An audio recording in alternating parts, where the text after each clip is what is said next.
আপু, আমার নাম রত্না। আমি তোমাকে একটি ঘটনা বলতে চাই, যেটা ঘটেছিল আমার মামার সাথে। একদিন আমার মামা রাত করে বাড়ি ফিরছিল। তখন অবশ্য আমার মামার বিয়ে হয়নি, মানে এটা বিয়ের 2 বছর আগের ঘটনা।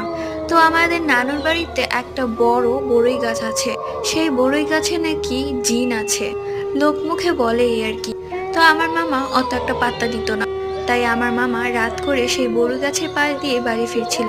অবশ্য সেই বড়ই গাছের পাশ দিয়ে বাড়ি ফিরতে হয়, এছাড়া অন্য কোনো রাস্তা নেই। যখন মামা বড়ই গাছের পাশ দিয়ে আসছিল, তখনই মামার মনে হলো কেউ যেন বড়ই গাছের একদম ওপরে ডালে বসে আছে এবং আমার মামাকে ইশারায় ডাকছে।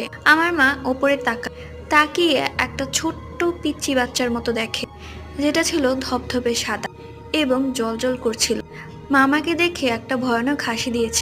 এটা দেখে মামা সেখানেই অজ্ঞান হয়ে যায়। এবং ঘটনাটি লিখেছে আমারই একজন সাবস্ক্রাইবার।